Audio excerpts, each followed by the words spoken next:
Bob's garage, right, water. You can't just get it down to K and D and have them fix it. Correct. Unfortunately. Right. You know, But getting you a copy of the estimate, certainly if they're sizable. But, sorry, just one quick thing that I can see a problem with this. Sure. We had the axle fall off the one, or the No. axle break. no, that was just a picture that Mike put on there as an example for. All right, then never mind. That was under catastrophic. Something else I know. I know where you're going with Okay, it. Yep. so the problem is if we have something Emergent. emergency, we cannot have a fire truck sitting in the bay, broken, for weeks on end. So waiting for you guys to say, yes or no, we approve the estimate, or we want you over here. Like, we need it to be very, very timely in order to make that The repair. purpose here isn't for that situation. That situation would just be a phone call to Frank or somebody saying, Sorry, hey. I was just thinking, No, I'm just like, it's a- come that's- figure it out. I'm glad we're talking about it, because that's a fair point. And maybe we have to have an emergency statement in there. Or they But can get a quote. a quick call, you got a quick quote, you call Frank or whatever, and You can have a meeting within 24 hours, something like that. Well, we as the village even have the authority as, as department leads to get something emergency repaired quickly without, checks and balances that we normally would have to have. Like if we have an emergency, we have the ability to do that, so maybe we could find a way to have something in there that says in an emergency situation. sure you can help us with that. Yeah, No, I know, understand why you guys are doing that too, Well, you I want agree checks with and that. balances for. Yeah. That's fine, I was just like, I don't want it sitting there, Fair. being broken for 3 weeks I and mean, not fixed. whether it says within 96 hours or like whatever you wanna put in there. Minutes. Yeah, no. and exactly. But I mean, at the same point though, like, correct me if things have changed in 9 years, but if you're gonna go out and spend $50,000 on one of your fire trucks, Oh, you're yes. just gonna go do that on your own? No, but I'm gonna give you an example of what I was thinking in my brain, just so we're on the same page. We had an ambulance breakdown with a patient, that we had just dropped off. We took said ambulance right to the closest garage that had the ability, it couldn't drive, it couldn't run. We had it repaired right there within 12 hours and back on the road so it could be ready for you guys and for the village. Right. That would be one where we wouldn't wanna pick up the phone and say, Frank, Tim, we just wanna have the ability to do it, so just as long as they're, I understand what you're What was saying. the cost of that ballpark? Small, under $2,000. So if we include timelines and a threshold of anything less than $5,000, like, cause that's gonna be 50/50, so it's $2,500 for the town. 25 to the bill, like, to work in some sort of structure there that, whether it's within your purchasing policy and you use that as a guideline of what he can do to begin with anyways, and then you can include that within that, I mean, completely understand your point. And at the same point, if it's $50,000 worth of repairs, you're not gonna get parts tomorrow anyways. You don't wanna just cut us a check for the 25. Like, there's gonna be significant lead time for what you I- need, repairs and pull, like, I think all we- that kind of stuff to work this out. We understand your point. So I do believe we have You understand an emergency threshold, like, did we have something like for the DPW? I believe we had something that, like, Scott's got it, or even when we were on the DPW, it's like, hey, we gotta get plowed over, we got a big snowstorm, Well, and I mean, Just fix not to get things we're not. 16 layers deep, but is it the brush truck in January that all of a sudden won't start? Do you need the brush truck in January? Like, or is it the only ambulance that you have running because of something else? Like all the fundamentals, but I'll put that in an agreement to the structure to the point where it makes sense from both a procedural standpoint and a timeline and respectfulness on what's going on. The other part we added because of worst case scenario, again, this may be able to come out now that if we're putting a TBA timeline on this, is 30 days, may or may not, again, align with meetings, but if we're having special meetings to approve things, maybe this goes back to 30. Would you generally then agree that 60 can be counting 30 once again? Because we're gonna know about it far ahead of inflation. You have to consider the insurance company in that. The wording, For repairs. the repairs could be as a result of an accident. That's Well, then deductibles has come into play, really. Yeah. Just throwing up in the air. You had that happen, did you, was it Benny driver that, ambulance got popped someplace? Yep. So, I mean, it does happen, but then you're looking to be renewed, you know, by insurance. $1,000 per house. Catastrophic events, no issues on the surface, but we had today asked Jonathan to take a look at that language, and get back to us. Nothing jumped out as an issue there, but we do want to. It was written by our lawyer, by our legal counsel, and he's taken it from other things that have passed legal muster, but not saying that he doesn't know what he's doing either, but just. Just like everything we do, you gotta have your lawyer look at it, we do that. That's fine. But I mean, hopefully we don't ever have to cling into that, I mean, it's. Fire dues is a new one, and we, correct me if I'm wrong, but I believe we all agreed that we're fine with Yeah, it's just a matter of. just changing 15 to 30 days. Yeah, that's fine. So we're fine with leaving that in here. Because as we stated last week, it's just more of the line of, Yeah. in case we get audited, we wanna know where your money, and how much money you're, We need to put it in our budget as you know, is a line item, so that, you know, they know what's, like I said, we get audited, we can tell the state, or whoever's looking at it, yes, it went for this, and this, and, you know, how you guys play with it within your budget is. Sure. Understand.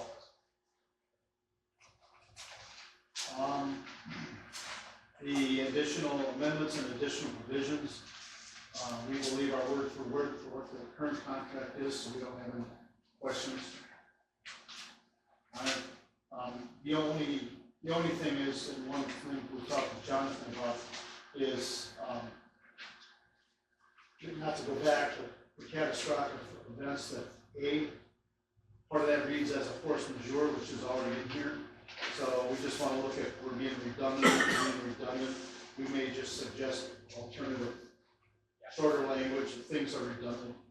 But, other than that, I don't see any, we didn't have anything in additional provisions, so that would take us back to, exhibit 8 we talked about, right?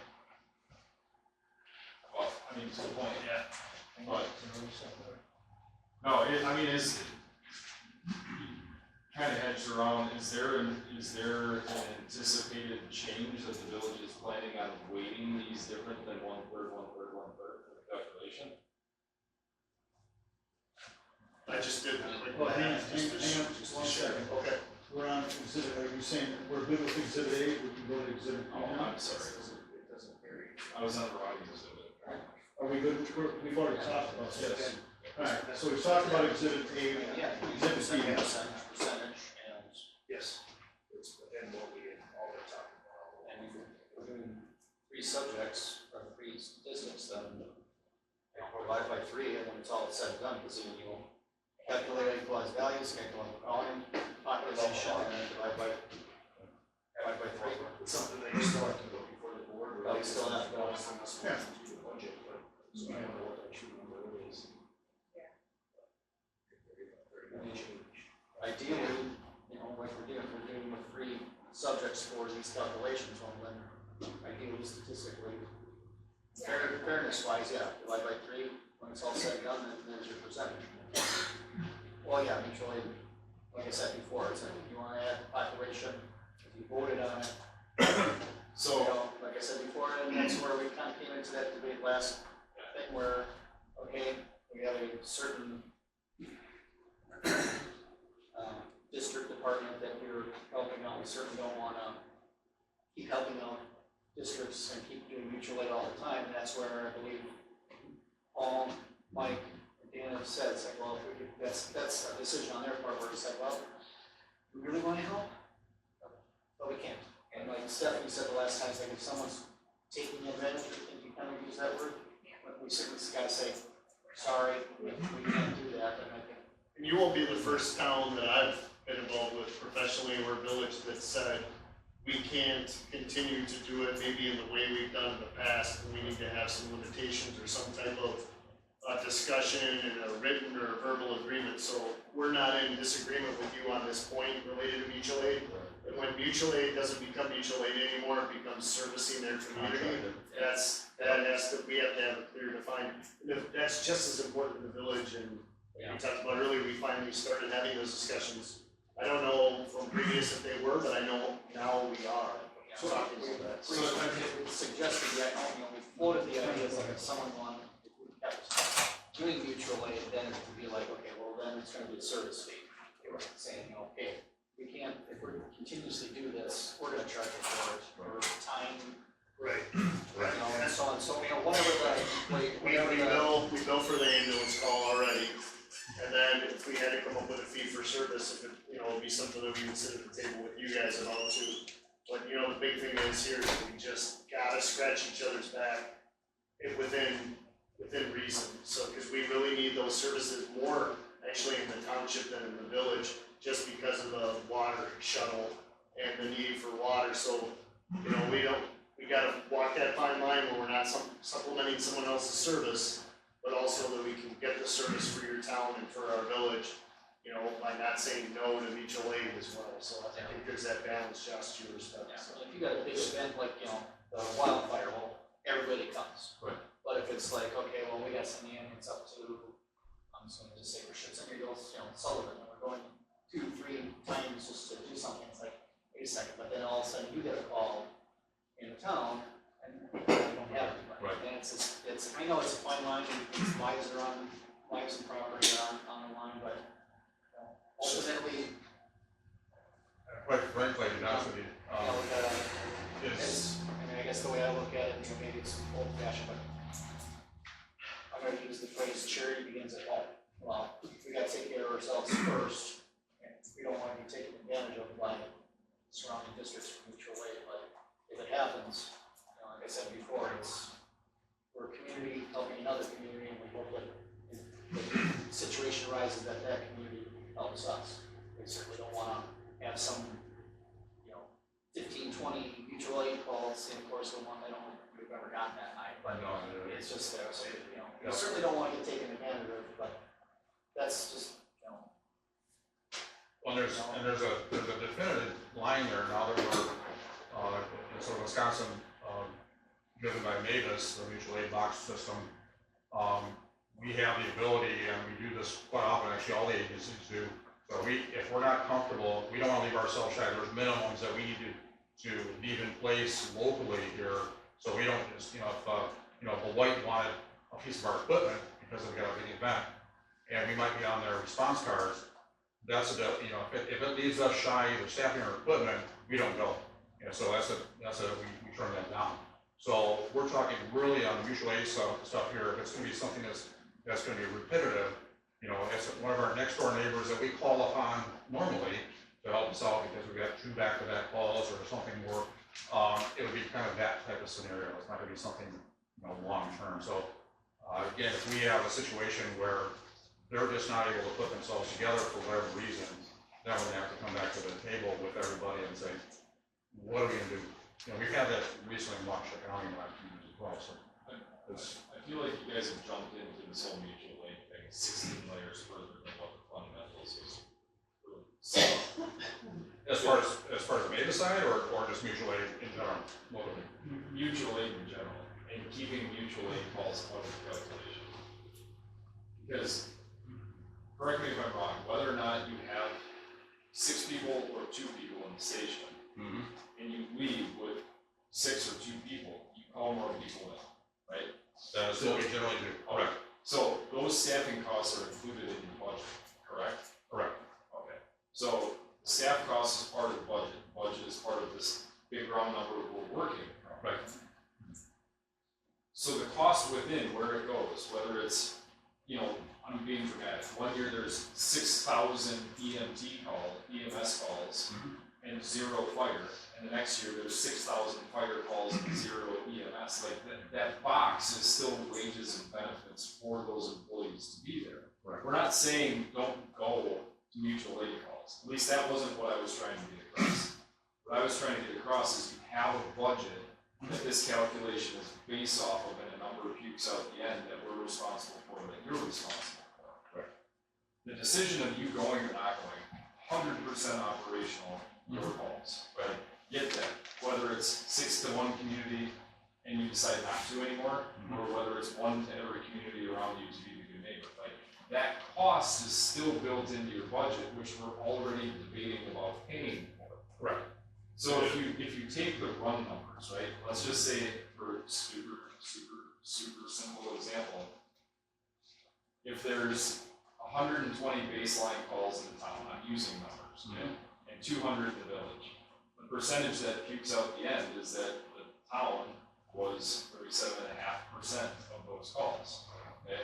That's the number that goes into the call volume calculation. Right. If we take an additional 40 mutual aid calls and we divide it 50-50, right, that changes the percentage of where the volume of those calls are actually going. That was my point, is that adding in mutual aid, right, if it's already a baseline budgetary cost, okay, and at some point you may say, ooh, we're super tight on the budget, we can't call these extra people in December 15th through the 31st, whatever that, like, that's an operational thing. Right. But you're numerically changing where those calls are going based off of not the service area, which to me starts to dilute like the actual ratio of how this calculation is based off of equalized value, 50-50, population, 50-50, call volume, 50-50, plus mutual aid. It's not representative of the calls in the community anymore. It's just representative of the calls. And the calls are part of the overall operational cost of the department, period. Like, Correct. I mean, we're starting to make concessions to what the purpose of those funds are. You know, we're not saying that if you've got 50 calls in the village and 10 in the town, that we're only gonna prorate the cost of O&M for that also, because the O&M went to the, you know, like all of the stuff that goes into it, I feel like, to Tim's point last meeting about how do you judge population if it's an estimate. Right. This is a variable number that just dilutes the overall representation of service within the service area. And I get you there, you know, yes, and that's a fair question, first statement to Because we're not paying you guys per call, so whether you do 1 or a million, it doesn't matter, our cost is still our cost. correct, and the cost that we have to look at is not only equipment, but also personnel, that is that piece. The mutual aid, and we're only talking about mutual aid that's given to other agencies, Right. not the ones that come into, Right. you know, service the town or the village. Because the other budgetary consideration with this too, you spoke to it, is that you guys bill for EMS calls outside of the service area. So that's why net of revenue was a phrase that was in the existing agreement, was that you guys bill like, you got tax, you got your calls for your billables for service, your grants, all the stuff that goes into that. But if we're paying for 50% of the mutual aid calls and then you guys get reimbursed for it. Right now, our biggest expense for manpower and resources would obviously be fires. And we don't currently bill, but as a village, we've started to have this discussion to be able to do that. So to your point, I understand what you're talking about. I mean, there's a revenue stream on the backside that we've got no contact. So for example, if we get a tanker truck that rolls over in the town of Palmyra tomorrow on 59, that's a $10,000 expense for our department. You know, depending on what's in it, and the manpower resources to clean up, DNR, you know, whoever else we have to call. I mean, it's a lot of money for just, I'm using tanker as a, you're familiar with cleanup from your line of work too. It could be hazardous waste. Right now, the village doesn't get money back for that, you know, cost. We go out and right now you pay for that through what you give us. You wouldn't go through vehicle carriers insurance for something like that? We don't currently. Why? It's just not a regular practice. And It's just not there's something. limitations on Yep. the roadways that you can actually bill against. So if it's a state highway, you can. County and local roadways, you can't. And there's some limitations on some of the county roads. So that's something we're looking into. We're actually, with one of the growing companies we're looking at, is the ability to be able to regain some of those resources. If it's a vehicle accident and something can be billed against either the carrier or an individual, then those certainly are things we can, you know. So it's a newer concept of fire and EMS, just to be able to say over the last 30 years, we just hadn't billed for fire. We've been billing for EMS forever. You know, charging insurance carriers, but why, as a fire department, are we not getting back from the insurance carrier that $10,000 expense? And fire departments are starting to figure that out, so now we have to figure that out as a village, along with you potentially, and that may play into your. It's because everybody's budgets finally exploded, being able to staff full time. I mean, this is a reciprocal issue all the way around. So what you're saying, if I can get a word, Yeah, sorry, I'll be quiet. so what you're saying is there's a fire, at Michelle's house, and, you know, you're there for 6-8 hours. You figure out hourly approximately what it costs to operate everything out there, and then you're turning it into her homeowner's insurance? Is that what you're telling me? No, not under home, typically that's done, that's what your taxes pay for. Your taxes are paying for that service. So, no, there's no additional billing for that. We're talking about, We don't do that currently, some departments some departments are starting to look into it because of the shortfall. shortfall. But We don't currently do that. But to Paul's point earlier, let's say we do have a rollover accident or a significant event on a roadway, that's a different situation, and that also hasn't been billed. That's a very, you know, you've got somebody coming up from Illinois, or, you know, people traveling through, whatever it might be, or common carriers. Those have been typically, I would say up until the last about 5 years, agencies really haven't chased that down. So a lot of the local regulations and ordinances, as well as the state ordinances that have opened up to allow fire departments and municipalities to actually bill those carriers against their insurance and say, hey, look, you caused the accident or you're involved in this, we need to get some of our money back because we got all these agencies help mitigate this mess. The railroad, the railroads is a perfect example. Yep. It just occurred. Friends that are on that and man hours and the cleanup, and the fire department gets the bill for that. They're gonna bill, you know, and they should. You know, the taxpayer shouldn't be on the hook for that whole entire cleanup. Correct. So, based on what's just been said, because you bill for ambulance, shouldn't the request here for mutual aid to be included, shouldn't it just be on the fire side then? We request mutual aid if we're short. For instance, my ambulance is already out, and I need another one for another incident, which we've had recently. And I'm gonna request mutual, that becomes a mutual aid, not an intercept. So I'm gonna request an ambulance from Western Lakes or Palmyra or Mugwanago or whatever, because I have 2 people that are ill. My ambulance, my frontline ambulance and staff is already out heading to the hospital. Now I need a mutual aid agency to come in and take care of the second. Somebody else comes in and helps us. Correct. But you're talking mutual aid. Oh, going out? Yeah, I mean, we typically don't send a ambulance out mutual aid at all. Right, but if when you send an ambulance out, for mutual aid, you said you bill for that. We would. We would, yes. So shouldn't that take the EMS side of mutual aid out of the equation that you're requesting to be added to the formula? And shouldn't your request just be mutual aid on the fire side? It does depend, it is dependent, and you can speak to this more since you've been working on billing, it is dependent upon a Medicare or Medicaid, no insurance patient as well. We may go to your town and get $0 from the person that we bill, or we may get a full reimbursement. It's gonna depend on insurance. Right, which is why the net revenue piece was in the existing agreement, is because there was the assumption that you're gonna bill out on wrong numbers. You're gonna bill out $100,000 and you're only gonna get 70 of that back. So that's the net of revenue piece of that, right, is that there's a net, you're starting with 30 grand in the hole to begin with. Right. Sort of. Yeah. Right? I follow you there. I see what you're saying. So from the standpoint of call volume, and compound that with the conversation we had about there's no reference to how, what the budget really is, or what the baseline number that the calculation goes against, it's just this open vacuum of interpretation. Right.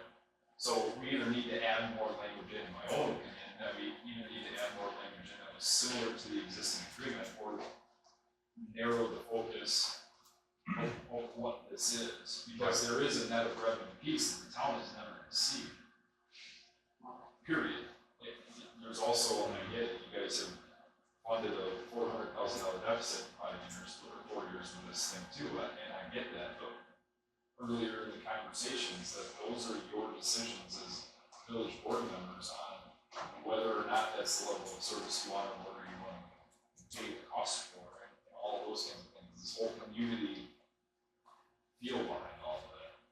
And I'm sorry, I had one more question. My other question, in addition, shouldn't it just be, the request be from the fire side?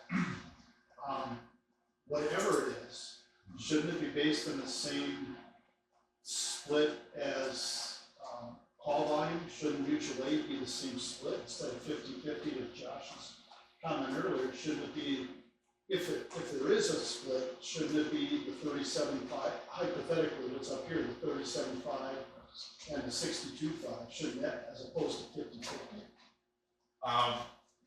It's possible in my mind, you're sharing, I mean, if it's a shared vehicle, you have shared expenses on it, going to an outside agency for their, to support them. I Right, look but at, if it's mutual aid coming into the village versus mutual aid coming into, and we're talking going out.